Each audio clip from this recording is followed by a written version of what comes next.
গল্পের শুরুটা হয় কলকাতার একটা ব্যস্ততম রাস্তা দেখিয়ে, যেখানে কোনো একটা কোম্পানিতে অফিসের বস তাদের এমপ্লয়ীদের কথা শোনাচ্ছিল এই বিষয় নিয়ে যে তোমাদের আরো বেশি ডিসিপ্লিন হতে হবে, তোমাদের দিয়ে ঠিকঠাক কোনো কাজ হচ্ছে না, এত বড় টিম হওয়া সত্ত্বেও কোম্পানির প্রফিট দিন দিন নিচের দিকে পড়ছে, এই সমস্ত কথা। এরই মধ্যে বস সেখানে তাদের এক এমপ্লয়ি অদিতিকে দেখতে না পেয়ে তার ফ্রেন্ডকে তার ব্যাপারে জিজ্ঞাসা করে। তখন তার ফ্রেন্ড বসকে কিছু একটা বলে ম্যানেজ করে নেয়। তখন বস সবার উদ্দেশ্যে বলে, কাল অফিসে একটা গুরুত্বপূর্ণ মিটিং আছে, সবাই যেন সেই মিটিংয়ে যথাসময় অ্যাটেন্ড করে। আর আমাদের অদিতি কখনোই ঠিক সময় অফিসে এসে পৌঁছাতে পারে না। 9টা থেকে অফিস টাইম শুরু হলে তার আসতে আসতে 11টা বেজেই যায়। যদিও সে ইচ্ছা করে দেরি করে আসে না, তার বাড়ি অফিস থেকে অনেকটা দূরে। কলকাতা শহর ফেলে আসতে আসতে তার এতটা দেরি হয়ে যায়। অফিস শেষে অদিতির ফ্রেন্ড অদিতিকে কল করে বলে আজ সে তাকে কোনো রকমে বাঁচিয়ে দিয়েছে, কিন্তু কাল যদি যথাসময় অফিসে পৌঁছাতে না পারে তাহলে কেউই তাকে বসের হাত থেকে বাঁচাতে পারবে না। তখন অদিতি বেশ পড়ে যায় চিন্তায়, কারণ তাকে অনেকটা দূর থেকে অফিসে আসতে হয়। তারপরেও সে পরদিন খুব সকালে ঘুম থেকে উঠে অফিসের উদ্দেশ্যে বেরিয়ে পড়ে।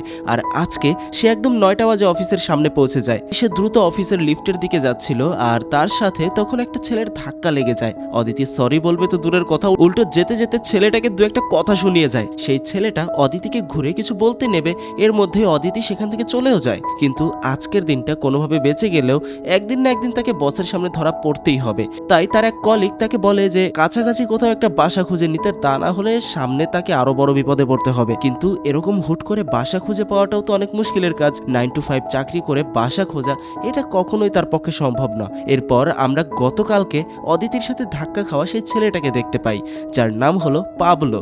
পাবলোর অবস্থাটাও অনেকটা অদিতির মতোই। তার বাবা মা গ্রামে থাকে আর অফিসের কাজে তাকে শহরে থাকতে হয়।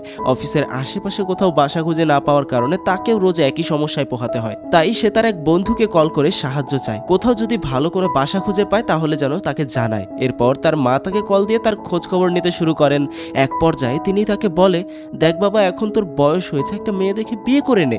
আমি জানি মেয়ে দেখলে তোর মুখে আর কোনো কথা ফোটে না। তখন পাবলো তার মাকে বলে তার নাকি এখানে এখনো কোনো মেয়ের সাথে পরিচয় পর্যন্ত হয়নি। কল কেটে দেওয়ার পর পাবলোর বাবা তার মাকে বলে ছেলেটা বিয়ে করতে চায় না, তুমি কোনো জোরাজোরি করছো না। তখন পাবলোর মা বলে আমি তো এমনিও চাই না ওর ওখানে কোনো মেয়ে বন্ধু হোক, শহরে মেয়েদের যে অবস্থা কোনো আদব কায়দা নেই। এরপর দিন দেখা যায় পাবলোর বন্ধু তাকে এক কেয়ারটেকারের সাথে পরিচয় করিয়ে দেয়। তাদের অফিসের পাশে একটা ফ্ল্যাট খালি আছে, যে ফ্ল্যাটের মালিক বিদেশ থাকে এবং ফ্ল্যাটের সমস্ত দায় দায়িত্ব তার উপর। পাবলো ফ্ল্যাটটি দেখতে আসে, প্রথম দেখাতে তার পছন্দও হয়ে যায়। তার মূল কারণ এখান থেকে তার অফিস খুব কাছে, যেরকমটা সে এতদিন খুঁজে এসেছে। কিন্তু সমস্যা হয়ে দাঁড়ায় ভাড়ার কারণে। এই ফ্ল্যাটের ভাড়াটা খুব বেশি। তখন পাবলো সেই কেয়ারটেকারকে বলে আমি তো একাই থাকছি, একটা রুমে আমার জন্য যথেষ্ট, তাই আমি অর্ধেক ভাড়া দিতে পারবো। আর এই যে এই রুমটা তো সারাদিন বন্ধই থাকবে, তাহলে এই রুমের ভাড়া আমি কেন দিতে যাব? আর আমার অফিস রাতের বেলা, আমি শুধু দিনের বেলায় বাসায় থাকবো। এর উপরে শনি রবিবার আমি গ্রামে মা বাবার কাছেই চলে যাই, ঠিক করে অর্ধেক মাসও থাকা হবে না। এইরকম কিছুক্ষণ জোরাজুরি করার পর কেয়ারটেকার অর্ধেক ভাড়াতেই রাজি হয়ে যায়। এরপর কিছুদিনের মধ্যে পাবলো তার নতুন বাসায় উঠে পড়ে।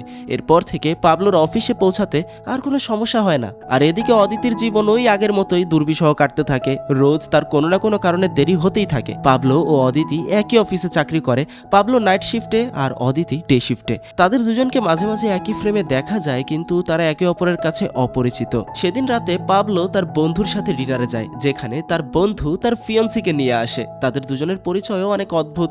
সুপার শপে একই প্রোডাক্ট নিয়ে কারাকারি হয়েছিল, এই থেকেই তাদের নাকি পরিচয়। সেই পরিচয় আজ বিয়ে পর্যন্ত গড়িয়েছে। এরপর তারা পাবলোকে জিজ্ঞাসা করলে পাবলো বলে তোমাদের মতো তো আমার ভাগ্য অতটাও ভালো না। তখন তার বন্ধু বলে ওঠে দেখবি একদিন তোর জীবনেও এমন একটা মিরাকেল ঘটে যাবে। এরপর কি এভাবেই তাদের দিনগুলো কাটতে থাকে। এমন করে একদিন অদিতি অফিসে পৌঁছাতে দেরি করে ফেলে। তাই আজকেও যেহেতু বস বিষয়টা জানতে পারলে ঝামেলা, তো তার হাত থেকে বাঁচার জন্য অদিতি অফিসের ফায়ার অ্যালার্ম বাজিয়ে দেয়, যার ফলে সবাই আতঙ্কিত হয়ে এদিক ওদিক দৌড়াতে শুরু করে। আর এই সুযোগে অদিতি তার এন্ট্রি করিয়ে নেয়। বিনা কারণে বেজেছে অফিসের বস সিকিউরিটি গার্ডকে তলব করে এবং তার আশেপাশে দায়িত্বরত মানুষগুলোর চাকরি খেয়ে দেওয়ার সিদ্ধান্ত নেয়। আর এই দেখে যে তার কারণে একজন তার চাকরি হারাবে, যেটা অদিতি কিছুতেই মেনে নিতে পারছিল না, তাই সে তার বসের কাছে গিয়ে সবটা বলে দেয়। এমনকি সে তার অফিসে দেরি করে আসার ব্যাপারেও বসকে বলে দেয় এবং সে ইচ্ছাকৃতভাবে ফায়ার অ্যালার্মটা বাজিয়েছিল তার চোখ থেকে বাঁচার জন্য, এটাও বলে দেয়, কারণ তার কাছে আর কোনো উপায় ছিল না। তাকে যে অনেকটা পথ পাড়ি দিয়ে অফিসে আসতে হয়। এখন সেখানে অদিতির উপর বস অনেকটা রেগে যায়, কিন্তু তার সততার জন্য তাকে আরেকটা সুযোগ দেওয়া হয়, এইরকম কিছু যেন পরবর্তীতে না হয়। সেখান থেকে বের হলে সিকিউরিটি গার্ড তাকে বলে, কি ম্যাডাম আপনি বিপদে ফেললেন, আবার বিপদ থেকে উদ্ধারও করলেন। অদিতি তখন তাকে সেখানে কিচ্ছু বলে না। এরপর সেই গার্ড তাকে বলে, আমার একজন পরিচিত লোক আছে যার সাথে যোগাযোগ করলে আপনি আশেপাশে থাকার জন্য ভালো ফ্ল্যাট পেয়ে যাবেন। এই বলে সে তাকে সেই পরিচিত লোকের নাম্বারটা দিয়ে দেয়। পরদিন দেখা যায় সেই কেয়ারটেকার পাবলোকে বলছে যে একটা লোক আছে তার পরিচিত, যে কিনা পাশের কোম্পানিতে চাকরি করে। তার অবস্থা অনেকটা পাবলোর মতো, অনেক দূর থেকে অফিসে আসতে হয়।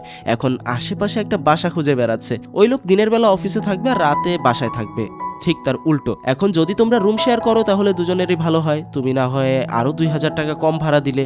2000 টাকা কম এই ভেবে পাবলো রুম শেয়ার করতেই রাজি হয়ে যায়। আর দুজনের যেহেতু টাইম শিডিউল আলাদা, কিন্তু পাবলো তো জানে না অপর পক্ষে যেই লোকটা সে আসলে কোনো লোক না, সে একটা মেয়ে, আর সে তার কোম্পানিতেই চাকরি করে ডে শিফটে।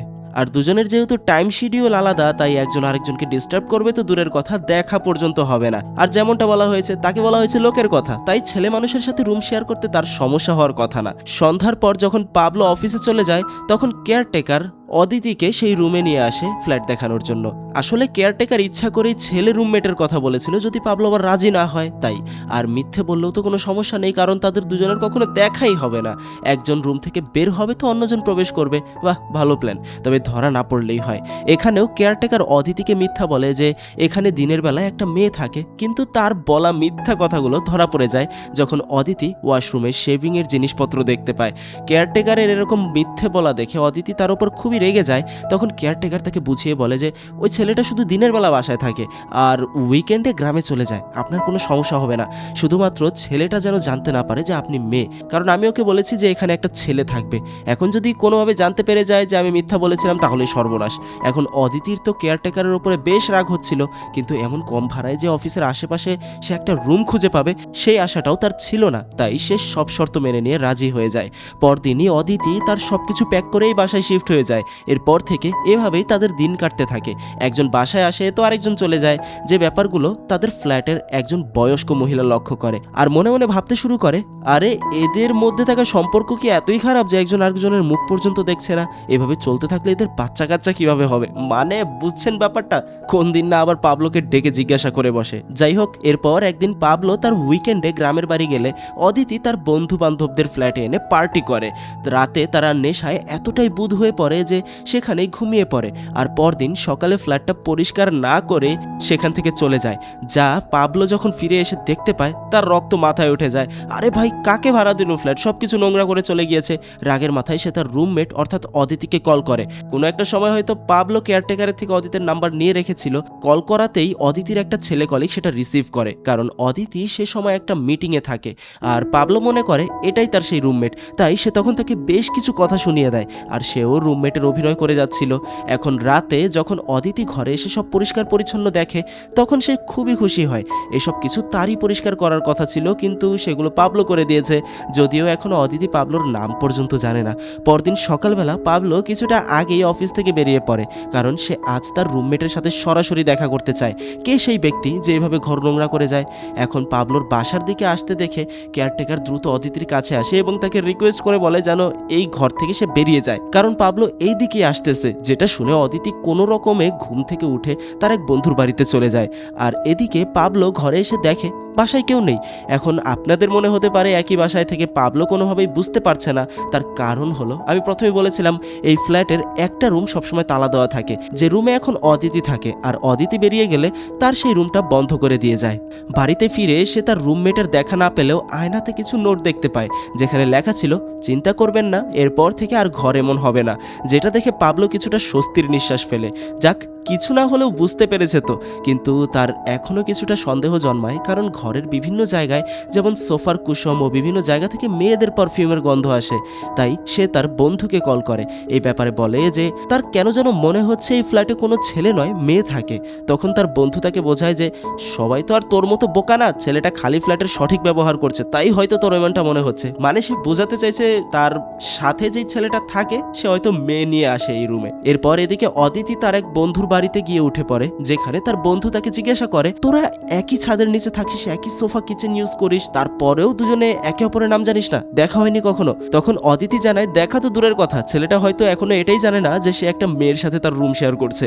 এরপর অদিতি অফিস থেকে বাসায় ফিরে ফ্রিজ খুলে দেখতে পায় পাবলো তার জন্য পিঠা রেখে গিয়েছে, আর একটা নোটও রেখে গিয়েছে যে অর্ধেকটা তুমি খেয়ে নিও আর অর্ধেক আমার জন্য রেখে দিও, যেটা দেখে অদিতি বেশ খুশি হয়। এরপর থেকে মাঝে মাঝেই পাবলো অদিতি ও অদিতির পাবলোর জন্য খাবার রেখে যায়, আর এই নিয়ে তাদের মধ্যে প্রতিনিয়তই নোটে কথা হয়। যদিও পাবলো এখনো মনে করছে যে তার রুমমেট একটা ছেলে, হয়তো তার বন্ধুর মতো বানিয়ে ফেলেছে তাকে, এই উদ্দেশ্যে তাকে নিজের বন্ধুর মতো মনে করে সে এগুলো করছে। কিন্তু একদিন পাবলোর মনে সন্দেহ বিশ্বাসে পরিণত হয় যখন সে দেখতে পায় ঘরে মেয়েদের টি শার্ট আর চুলের ক্লিপ পরে আছে। কারো গার্লফ্রেন্ড বাসায় আসলে তো এইসব জিনিস ফেলে যাবে না, নিশ্চয়ই কোথাও কোনো ঘাবলা আছে। তাই সে সোজা সেই কেয়ারটেকারকে গিয়ে ধরে আর জিজ্ঞাসা করে কাকে রেখেছিস আমার ফ্ল্যাটে তুই? এখন চাপে পড়ে কেয়ারটেকার স্বীকার করে নেয় যে তার ফ্ল্যাটে থাকা মানুষটা ছেলে নয়, একটা মেয়ে, যেটা শুনতেই পাবলোর মাথা আরো গরম হয়ে যায়। কিন্তু তখন সে তাকে বুঝিয়ে বলে যে ওই মেয়েটা অনেক ঝামেলায় ছিল, কিছুতেই বাসা খুঁজে পাচ্ছিল না, আর আপনাদের শিফটও আলাদা, তাই এমনটা করা। কিন্তু এতে পাবলোর কোনো সমস্যা হবার কথা না, কারণ এই কয়েকটা দিনের মধ্যে তাদের মধ্যে একটা ভালো আন্ডারস্ট্যান্ডিং তৈরি হয়েছে, যদিও তারা একে অপরকে চেনে না। কিন্তু কিছুক্ষণ আগে ভাবলে জানতে পারে তার মায়ের কলকাতায় কিছু টেস্ট করাতে হবে, তাই তার বাবা মা তার কাছে আসছে, কিছুদিন থেকে টেস্ট করিয়ে চলে যাবে। এখন পাবলো তো পড়ে যাবে মহাবিপদে, দিনের বেলায় তো ফাঁকা থাকবে কিন্তু রাতের বেলায় তো ওই মেয়েটা ফ্ল্যাটে থাকবে, তখন সে তার বাবা মাকে কি উত্তর দেবে? সে এই মেয়েটার সাথে একসাথে থাকে, এই ব্যাপারটা নিয়েই সে খুবই চিন্তিত। এরই মধ্যে সে দেখতে পায় তার বাবা মা তার অ্যাপার্টমেন্টের দোরগোড়ায় এসে পৌঁছেও গিয়েছে। এখন পাবলো তার বাবা মাকে বলে আমি যে ছেলেটার সাথে বাসা শেয়ার করে থাকি সে খুবই অপরিষ্কার, পুরো ফ্ল্যাট ময়লা করে রাখে, এক কাজ করি আমরা একটা হোটেলে গিয়ে উঠি তাহলে ভালো হবে। এখন পাবলোর এরকম ঘাবড়ে যাওয়া দেখে তার বাবা মা কিছুতেই বুঝতে পারে না যে কি হলো ছেলেটার। এই নিয়ে তাদের মধ্যে কিছুটা কথা হচ্ছিল, সেই সময় কেয়ারটেকার এসে পাবলোকে ডেকে বলে আপনার সাথে যে ম্যামটা থাকেন উনি কয়েকটা দিনের জন্য হায়দ্রাবাদ গেছে কোনো একটা কাজে, আমাকে কিছুক্ষণ আগে কল করে জানিয়েছে আপনি চাইলে আপনার বাবা মাকে নিয়ে কিছুদিন ফ্ল্যাটে থাকতে পারেন। যেটা শুনে তো পাবলো হাফ ছেড়ে বাঁচে। এরপর সে তার বাবা মাকে ফ্ল্যাটে নিয়ে যায়। ঘরের ভেতরে ঢুকতেই তার মা বুঝে যায় যে না, এই ঘরে কোনো মেয়ে থাকে অবশ্যই। সোফায় লম্বা লম্বা চুল, আয়নার কিনারায় টিপ লাগানো, আর নোটে থাকা হ্যান্ডরাইট দেখে তার মা একদম শিওর হয়ে যায় এটা কোনো মেয়ের হাতের লেখা, কারণ তার মা তো স্কুলের টিচার, ভালো করেই জানে কোনটা ছেলেদের হাতের লেখা আর কোনটা মেয়ের হাতের লেখা। এদিকে হায়দ্রাবাদে অদিতির কাজ শেষ হয়ে যাওয়ার কারণে সে একদিন আগেই কলকাতা থেকে ফিরে আসে। অদিতিকে অ্যাপার্টমেন্টের দিকে আসতে দেখে কেয়ারটেকার তার কাছে বলে আপনি এখন ফ্ল্যাটে উঠতে পারবেন না, কারণ বাসায় যে এখন পাবলোর বাবা মা আছে, ওনারা চলে গেলে আমি আপনাকে কল করে জানাবো, এইবারের মতো আমাকে বাঁচিয়ে নিন। এই বললে সে সেখান থেকে চলে যায়। এদিকে কি করবে বুঝতে না পেরে অদিতি তার ফ্রেন্ডের বাড়িতে গিয়ে ওঠে। এদিকে পাবলোর মা তাকে কল করে এসব কিছুর ব্যাপারে জিজ্ঞাসা করতে লাগে আর ইমোশনাল হয়ে যায়, তুই আমাদেরকে না বলে বিয়ে করে নিয়েছিস, একসাথে থাকছিস, সেখানে একবার বলার প্রয়োজন মনে করলি না। এখন পাবলো তো কিছুতেই তার মাকে বোঝাতে পারছিল না যে সে কোনো বিয়ে টিয়ে করেনি। আর যখন তার মা লম্বা চুলের কথা বলে তখন পাবলো বলে আমার সাথে যেই ছেলেটা থাকে তার চুল বড়, এখন তো ট্রেন্ড, ছেলেরাও মেয়েদের মতো বড় চুল রাখে, মা তুমি এত চিন্তা করো না। এরপর দিন টেস্ট করিয়ে তারা আবারও গ্রামে চলে যায়, কিন্তু তার মাকে দেখে এখনো মনে হচ্ছে পাবলোর কথাগুলো সে এখনো বিশ্বাস করেননি। সেদিন রাতে পাবলো তার বন্ধুর সাথে দেখা করে এবং তাকে সবকিছু খুলে বলে যে তুই যে বলেছিলি ছেলের গার্লফ্রেন্ড বাসায় আসে, না কোনো গার্লফ্রেন্ড না, আমার সাথে কোনো একটা মেয়েই থাকে। তখন তার বন্ধু বলে এটা তো ভালো কথা, তুই এক কাজ কর মেয়েটার সাথে দেখা কর আর কথাবার্তা এগিয়ে নিয়ে যা, বলা তো যায় না তোর ভাগ্যে হয়তো এই মেয়েটাই লেখা আছে। কিন্তু পাবলো এই ব্যাপারে এতটাই নার্ভাস যে তার সাথে দেখা করার সাহস পর্যন্ত হয় না তার, তাই সে সঠিক সময়ের অপেক্ষা করতে থাকে। এর পরের উইকেন্ডে পাবলো তার বাবা মার সাথে দেখা করতে গেলে তার মা তাকে তার ফ্রেন্ডের মেয়ে উপমার সাথে দেখা করতে বলে, তোমাদের সম্মতি পেলে বিয়ের কথা আগাবো। পাবলোর মা আদা জল খেয়ে তার পেছনে লেগে পড়ে বিয়ে করানোর জন্য। তার মা এখনো মনে করছে যে তার ছেলে ওই মেয়ের সাথে জুড়ে আছে, তাই যত তাড়াতাড়ি সম্ভব বিয়ে দিয়ে দেওয়া যাক। বিকেলবেলা পাবলো উপমার সাথে দেখা করতে যায়, তারা দুজনে ছোটবেলা থেকেই পরিচিত, এমনকি এটাও বলা যায় যে উপমা তাকে মনে মনে পছন্দ করে। সেটা পাবলো বুঝতে পারে, কিন্তু সে যে এখন বিয়ে করতে চায় না, তাই সে উপমাকে বলে যদিও আমরা ছোটবেলা থেকে একজন আরেকজনকে চিনি, তারপরেও এরকম একটা সিদ্ধান্ত নেওয়ার আগে আমাদের আরও কিছু কিছুটা ভাবা দরকার, দুজনকে বোঝা দরকার। পাবলোর এই কথায় উপমাও সম্মতি জানায়। এরপর সেখানে দুদিন থেকে পাবলো আবার কলকাতা ফিরে আসে। সেখানে ড্রয়ারে কিছু একটা খুঁজতে গিয়ে পাবলো একটা ডক্টরের প্রেসক্রিপশন দেখতে পায়, যেখান থেকে সে বুঝতে পারে অদিতির শরীর খুব একটা ভালো না। তাই সে এরপর দিন অনেকগুলো ফ্রুটস কিনে এনে ফ্রিজে রেখে যায় আর একটা নোট লিখে যায় যে নিজের খেয়াল রেখো। এভাবেই নোটের মাধ্যমে তারা দুজনের নামও জেনে যায়। এরপর থেকে প্রতিদিন পাবলো অদিতির খোঁজ খবর রাখতে শুরু করে, তাকে বিভিন্নভাবে হেল্প করে, এই যেমন ঘর গুছিয়ে রাখা, তাকে রান্না করে দেওয়া। এভাবেই পাবলো বুঝতে পারে না অদিতির জন্য এই টেক কেয়ার কখন যে ভালোবাসায় পরিণত হয়ে যাচ্ছে। আর এদিকে অদিতিও পাবলোর এরকম খেয়াল রাখা দেখে তার মনেও কোথাও না কোথাও পাবলোর জন্য একটা সফট কর্নার তৈরি হচ্ছে। কিন্তু পাবলোর মতো অদিতিও দেখা করার জন্য কোনো স্টেপ নিচ্ছিল না। অদিতির কথা যেদিন পাবলো দেখা করার কথা বলবে সেদিন তারা দেখা করবে। যদি এখন সে না বলে দেখা করতে চলে যায় তাহলে পাবলো বিব্রত বোধ করতে পারে।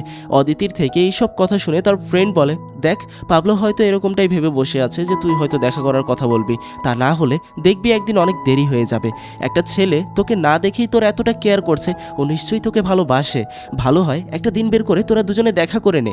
তখন অদিতিও মনে মনে ভেবে নেয় যে না, এবার সময় হয়ে গেছে দেখা করার। কিন্তু উইকেন্ড হওয়ায় পাবলো তো গ্রামে চলে গেছে, তাই ইচ্ছা থাকা সত্ত্বেও সে তার সাথে দেখা করতে পারে না। আর সেদিন রাতে অদিতির ফোনে একটা মেসেজ আসে যেখানে লেখা থাকে যে তার ট্রান্সফার অ্যাপ্রুভ করা হয়েছে আর সোমবার থেকে তাকে অন্য একটা শহরে এই কোম্পানির অন্য একটা ব্রাঞ্চের ডেস্ক ম্যানেজার হিসেবে জয়েন করতে হবে। আসলে এতদিন তো এখানে তার চাকরি করতে খুবই কষ্ট হতো, তাই বেশ কিছু মাস আগেই সে ট্রান্সফারের আবেদন করে রেখেছিল।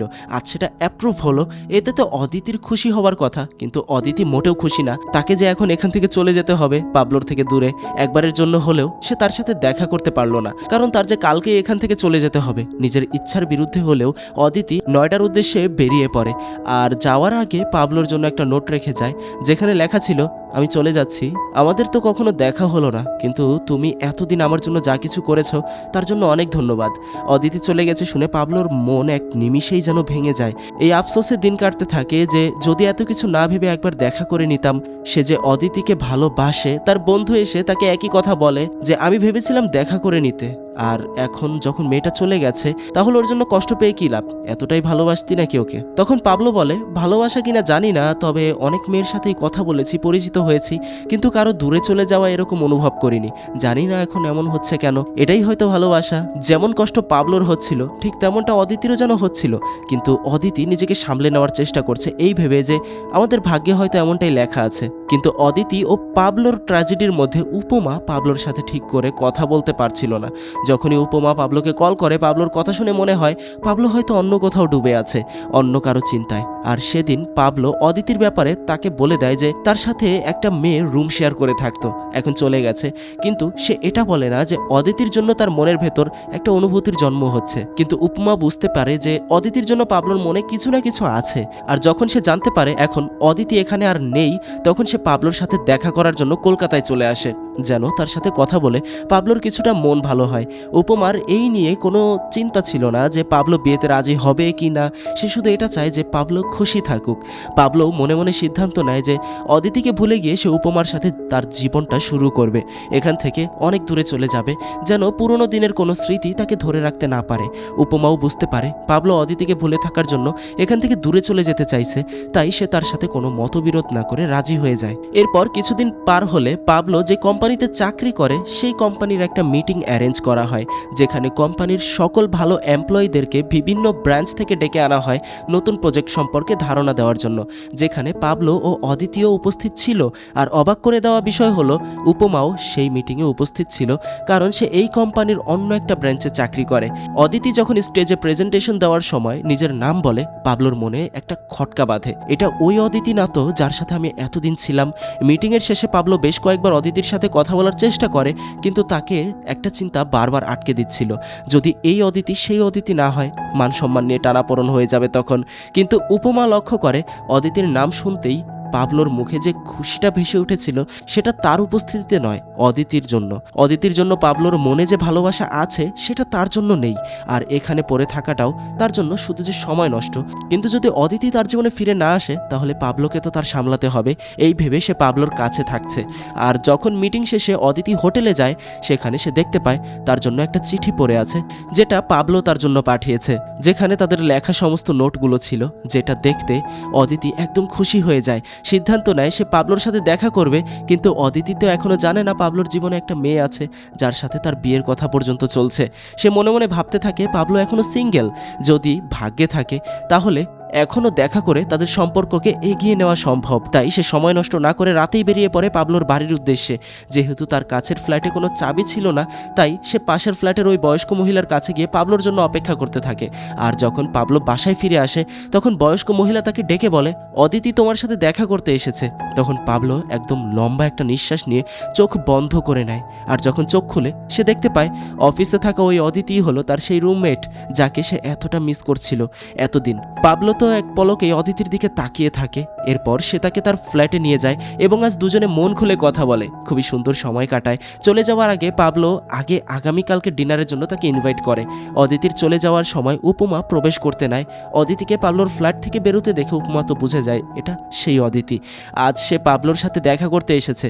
ভেতরে গিয়ে সে পাবলোকে জিজ্ঞাসা করে যদি তুমি অদিতিকে সত্যি সত্যি ভালোবেসে থাকো তাহলে আমাকে বলে দাও, আমি তোমার জীবন থেকে চলে যাব। আমি চাই তুমি খুশি থাকো, আমার সাথে থাকো, এটা জরুরি না। তখন পাবলো তাকে বলে আমি তোমাকে কষ্ট দিতে চাই না, অদিতি আমার জীবনে ছিল, ও চলে যাওয়ার পর তুমি এসেছো, এখন আবারও আমার জীবনে ফিরে আসতে চাইছে, এখন আমার কি করা উচিত? তখন উপমা তাকে সাহস জুগিয়ে বলে তোমার অদিতির কাছে ফিরে যাওয়া উচিত, কারণ তার কাছেই তুমি তোমার প্রকৃত ভালোবাসা খুঁজে পাবে। তাই পরদিন পাবলো রেডি হয়ে অদিতির সাথে ডিনার অ্যাটেন্ড করতে বেরিয়ে পড়ে, কিন্তু পাবলোর পৌঁছানোর আগেই সেখানে উপমা পৌঁছে যায়। উপমা অদিতিকে বলে আমি দেখেছি পাবলো তোমাকে খোঁজার জন্য কি করেছে, এমনকি আমাদের দুজনের কথায় অনেকটা জুড়ে থাকতে তুমি। পরিবার থেকে আমাদের বিয়ের কথা হচ্ছে, কিন্তু আমি চাই না এমন কারোর সাথে সারাটা জীবন কাটাতে যে অন্য কাউকে চেয়ে এসেছে। তাই আমি এখানে এসেছি তোমাকে শুধু এই কথাটুকু বলতে যে পাবলো তোমাকে প্রচণ্ড ভালোবাসে। এই বলে সে সেখান থেকে চলে যেতে নিলে রেস্টুরেন্টে প্রবেশদ্বারে পাবলোর সাথে দেখা হয়ে যায় তার। এরপর পাবলো অদিতির কাছে গিয়ে উপমার ব্যাপারে সব কিছু খুলে বলে উপমা তাকে কতটা ভালোবাসে। সেদিন অধিকাংশ সময়ে পাবলো উপমার ব্যাপারেই কথা বলেছে। কথোপকথনের এক পর্যায়ে পাবলো তাকে আগামীকাল তার বাড়িতে আসতে বলে।